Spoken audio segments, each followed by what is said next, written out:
วันที่8 กรกฎาคม 2566แผนกยุติธรรมแขวงจำปาสักเผยแผ่มติกองประชุมครบคณะ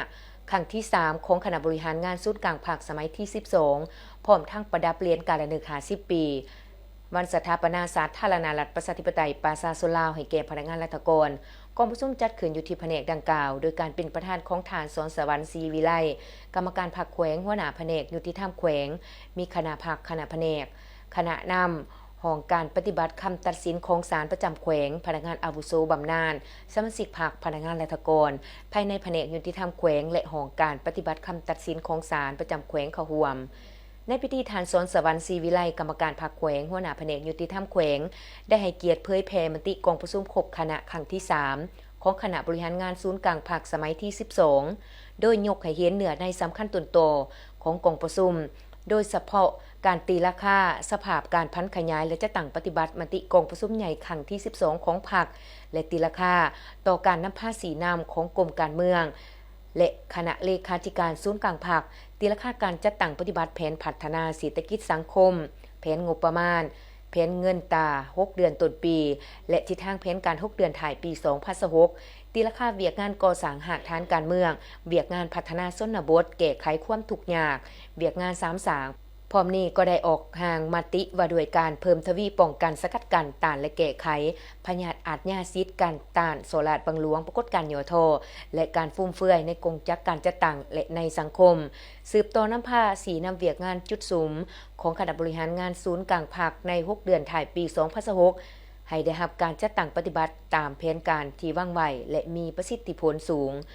พร้อมเดียวกันนี้ในพิธียังได้รับฟังการเผยแพร่เอกสาร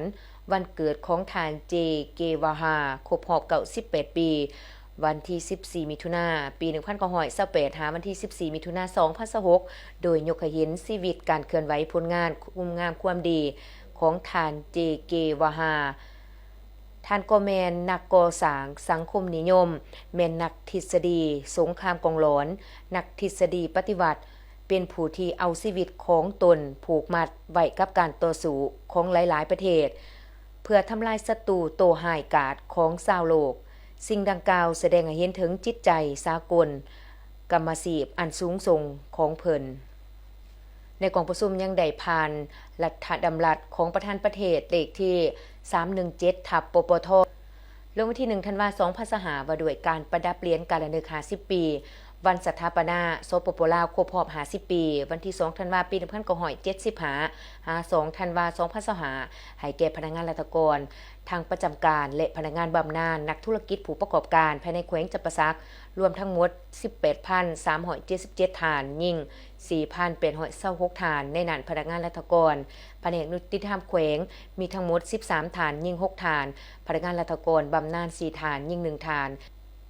และคุณงามความดีในภารกิจปกปักรักษาและก่อสร้างพัฒนาประเทศชาติในระยะ50 ปีผ่านมาให้เกียรติประดับเรียนโดยทานสอนสวรรค์ศรีวิไลกรรมการภาคแขวงหัวหน้าแผนกยุติธรรมแขวงทั้งนี้ก็เพื่อหวนคืนถึงมูลเสือวันมหาไสยชนะแห่งการปฏิวัติศาสตร์ประชาธิปไตยทั้งระลึกถึงผลงานบุญคุณความดีและความเสียสละอันใหญ่